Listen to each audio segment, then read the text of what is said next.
Hey guys, in this video, you're going to learn how to create a PowerPoint presentation from beginning to end, professional looking, in just minutes.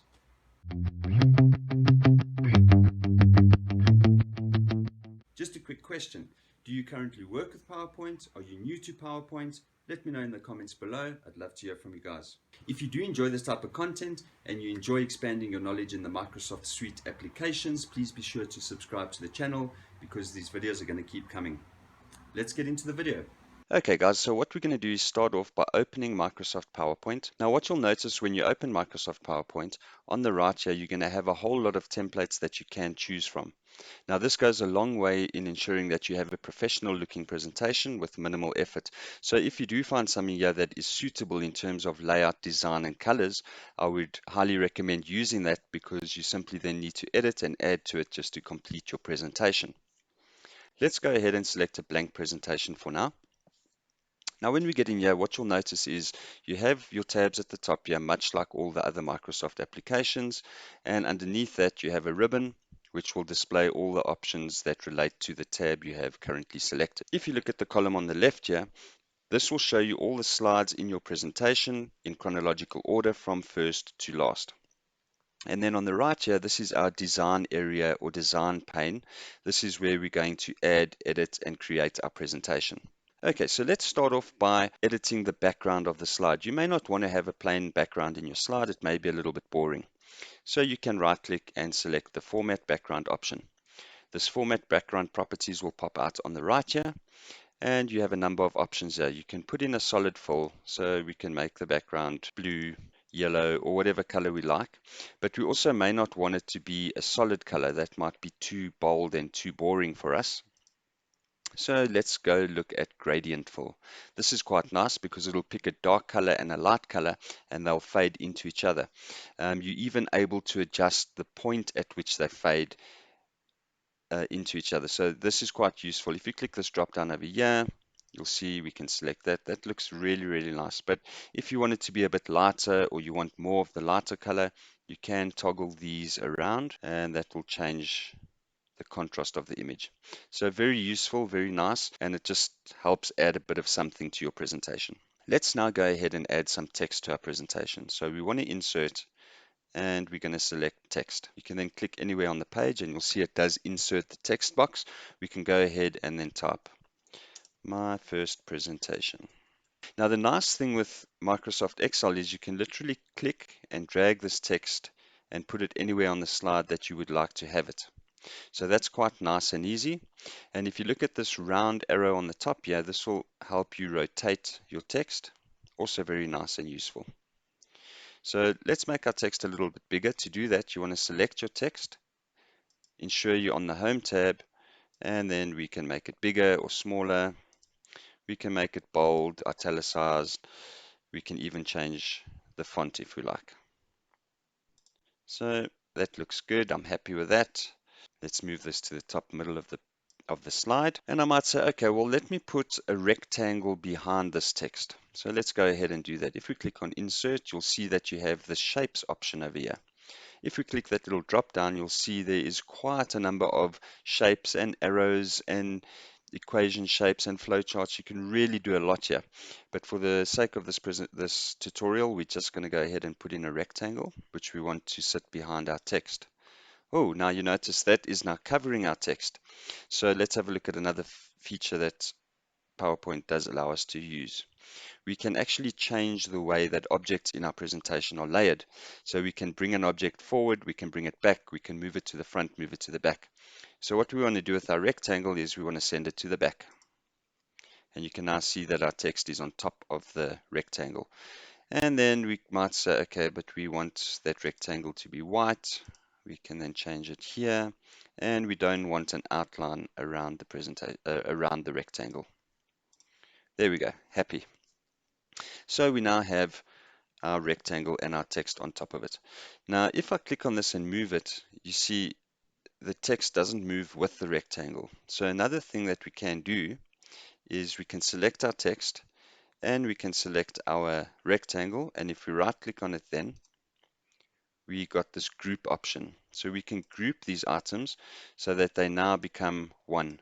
So when I move it, resize it, rotate it, anything like that, these two items will remain together. That can be useful when you're putting quite a number of objects in your presentation together. Let's have a look at how we would go about and insert an image into our presentation. Again, we go to the Insert tab and we can select the picture option. Now, when we select Insert Picture, that's going to take us to any pictures we may have stored on our computer. So while that's all good and well, I think sometimes when you're creating a presentation, you might not specifically have the images that you're looking for on your PC. So let's have a look at how we would add online pictures. Again, we go to the Insert tab and then you'll see there's an Online Pictures option here. And let's say we want to add an image of a Formula One Mercedes car. So in this Bing search here, we can say Formula One Mercedes. And then it will search and find these images for you. Once you find one that you are happy with or you think is suitable for your presentation, you simply click it. You can actually select multiple pictures and then you simply click on the Insert button. It will then download and put that picture into your presentation. Now, once you have images in your presentation, you'll note that it's quite easy to resize them, rotate them. Another nice feature that you can do with pictures and text, as a matter of fact, is put in reflections. It's something I quite like.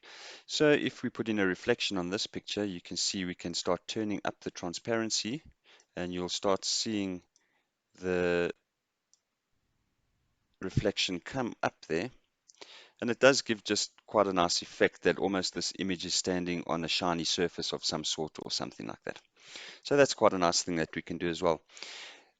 Let's see how we would go about starting our presentation and ending it. So you can click on the slideshow tab at the top here and say start my PowerPoint presentation from the beginning. Now we only have one slide in the slideshow at the moment, but that's fine for the purpose of this.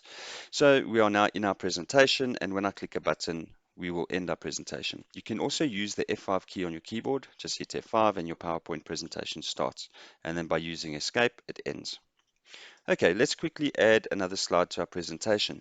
There's a number of ways we can do this. You can right click over here and say new slide. You can delete slides from here. You can copy the slide if you like, copy and paste the slide. So there's a number of ways that you can approach this, but this is where you're going to add and remove slides from your presentation. Let's say, for example, we want to have some animations in here. So we want to have a number 1, a number 2, and a number 3. And when we go to the second slide, we want number 1 to come up, and then when we click number 2 to come up, and when we click again, number 3 to come up. Let's have a look at how we would do that. So first and foremost, let's insert these numbers. So we'll use some word art here, and we want a number 1. We can also make it a little bit bigger than this. That's great. And we'll put the number 1 there. We can then copy this.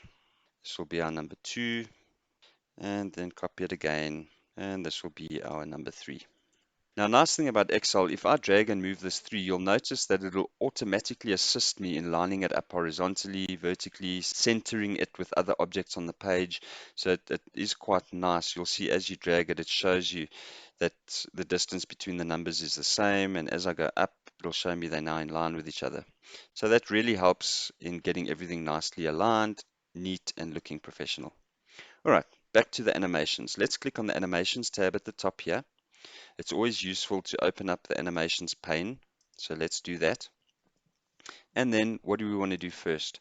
First of all, we want this number 1 to fly in. Great. It does give you a quick preview of what that looks like.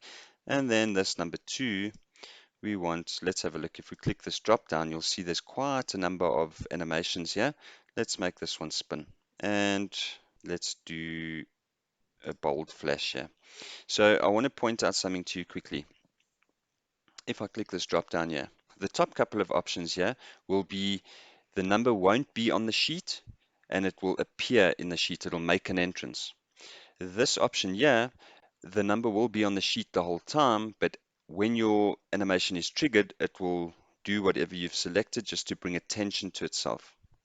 And then this is exit, so the number will always be there, but it'll exit using this animation. So I think for number 3, let me use an exit so that we've used one of each.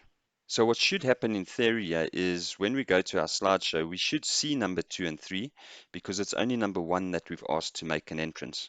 Number 2 will be there the whole time. It will just have an emphasis brought to it when the animation appears, and number 3 will exit when the animation happens.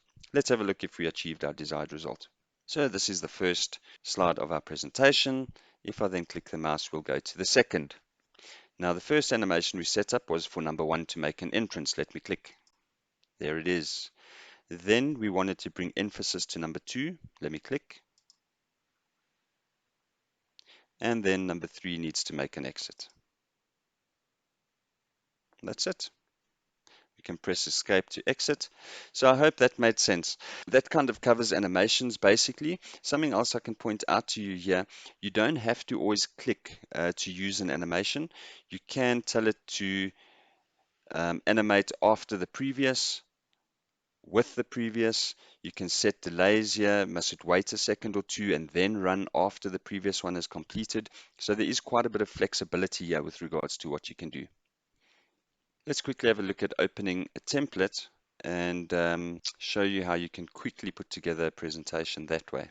Let's click on presentations and let's select geometric presentation annual review. Now the nice thing here, it's going to give you a complete presentation from beginning to end. You can see there's quite a number of slides here, in fact a total of 12 slides. And all you really need to do here is come in and edit your text. So we can say my first presentation. And we can go to the next slide and the next slide and edit as we wish. We can remove slides, we can add slides, we can copy slides, we can add images. We can do quite a lot to get this to exactly the way we want it to be. So let me quickly just start this presentation using F5 and we can quickly just flick through some of it. So you can see this is an absolutely fantastic presentation, professional looking, and all you can simply do is make changes so that it is applicable to the presentation you are wanting to put together. So I hope this helps, guys. Hey guys, if you found value in this video, please be sure to give us a thumbs up. It'll be much appreciated. And you also may want to check out my series on Microsoft Excel using functions, formulas, and also a basic beginner's introduction. Until the next time.